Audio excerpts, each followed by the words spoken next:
What's up, y'all? This is Uncle P, and oh, let me turn my light on. This is Uncle P. Hope you can see me better. And here's the deal, you guys. Last week in the markets, oh my God, just this is phenomenal. This just wow. Okay, so last week, Mr. Elvis had did some crazy stuff that I ain't never seen before. As a matter of fact, and I got the wrong dates on here. I apologize. That's on me. There was the 12th through the 17th. So let me change that to, because I was Uncle P, you got November 12th through the 17th. You know how people are, they're nitpicky, just nitpicky. So anyway, let's get focused. So here's the deal. On last week, Mr. Elvis sent out all these signals, over 20 signals. 19 of them were winning trades. Only 2 losses, 1 break even, and 5 are still being held up until next week. But look at this, 19 and 2. Golly, that's crazy. And this doesn't even include the live the pips made in the live sessions with Magini. I didn't get those numbers, so when I do, I'll update you guys, or you can go to the website and get the report on that. So I just wanted to share that before we get into the news. The news and the facts and the data for the upcoming week. It is very important that we know what kind of news events is coming up to prepare for trading before the news hits our trades. Okay. By the way, if you want to join the Signals group, just go to our website, superezforex.com, and you'll click right here to join the Signals group. You click right here to sign up, and once you get done, just log in right there. If you ever want to follow our trade record for the entire year, you can just click right here, and you can see what we've done over the year. Okay, and that's that. All right, so let's get into the news. Okay, so here's what's coming up this week. Last week, if you watched my video last week, you know that the news was a little choppy and sloppy and all over the place. This week is a lot less crazy. So the AUD is coming out with its meeting minutes. Depending on what they say, it could bring some fireworks, but if not, okay, well, you know, that's cool. Also, while we're talking about that, on Wednesday, the AUD is coming out with their manufacturing numbers. So, you know, just be careful with that because it can do a temporary spike and then go back to normal. CAD is coming out. Now, this is one that I'm going to mark, highlight, because, oops, didn't mean to do that. Let me go back. And what I meant to do was fill it in with yellow to make sure I'm paying attention to this. Okay.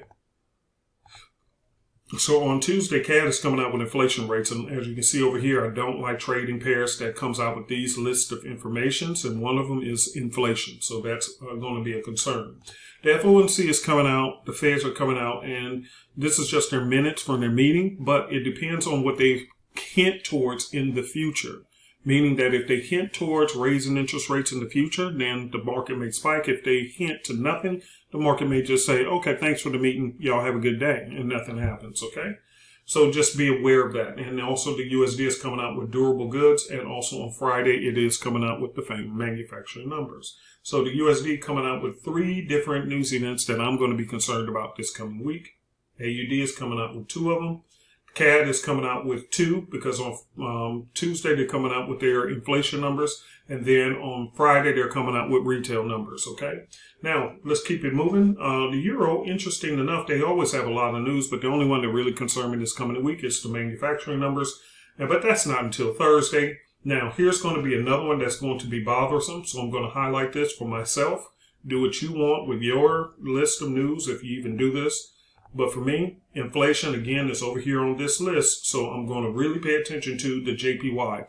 The JPY has been extremely soft, meaning that's the reason why when you go to the charts, and if you looked at my Saturday video, which I done yesterday, where I go through every pair using the simplicity system and also using the ocean wave to see which one would have fared out better during last week's news events and all that kind of chaos.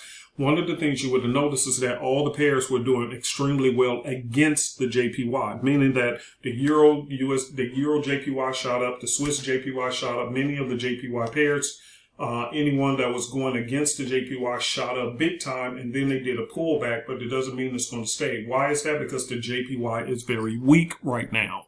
And because it's very weak, any other currency that goes against it has been shooting through the moon. Why is that? Because they haven't raised their interest rates.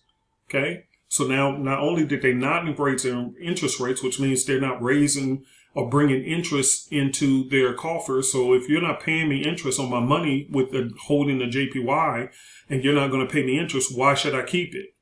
So that's what makes it weak. Okay, it's a weak currency. And then you add in inflation numbers. So depending on inflation numbers, if the inflation numbers and you got a weak, no interest type of currency, this thing could drop to the moon. All the other pairs could shoot through the rocket. So just be careful if you're a person who likes to trade reversals. I do like trading reversals, but be careful of that, because what happens is if they come back with bad inflation numbers, then all the JPY pairs, the Euro JPY, the USD JPY, NZD JPY, AUD JPY, y'all get the point, CAD and Euro and this and that, JPYs, all of those could shoot through the moon. And because the JPY, which on the back end, it can be very weak. So if you're a person who like to trade supply and demand zones, support and resistance levels, this, that, and the other, I would really, really, really caution you against doing that this week, okay? Because news can pump it right past those levels. Right past those levels, and they can break right through and create new highs. So just be careful of that, okay? If you are going to trade them, please make sure that you're using a nice lot size and a healthy stop loss, just in case. And what I would do, I would not hold these trades during this news event, unless you just feel like taking a small position just to see what happens, okay? So that's the news for the week coming up. Again, if you want to join the Signals group, please feel free to do so. It's a phenomenal group. You get lots of benefits from it. Not only do you get live signals, around 10 to 12 on average. This week, Mr. Elvis went crazy. Just blew the market up. They don't like us. But not only do you get signals, and some of them are day trades, some are swing trades, but also you can attend a live trading session twice a week with Miss Jenny. Okay, the six-figure coach, so where you'll be able to trade live with her in a session, and they're close to that million pip mark. I'm making 1 million pips off of the indices, so you'll be live in class with her. You also get a bonus daily dot indicator, which we in my group have been using for many, many years, and this is free for you. You also get a bonus trading system, which is going to go along with the live sessions that Ms. Jenny has. It's called the Golden System. So you get that, okay? So you get a lot of good stuff, and it's all one price, which is barely nothing for what we give, and that's only $69 a month. And you can stop the service at any time you want. So it's just month to month, okay? It's no long-term commitment. It's just month to month, okay? So join in, and we'll see you on the inside. Thank you very much, and I'll talk to you in the next video.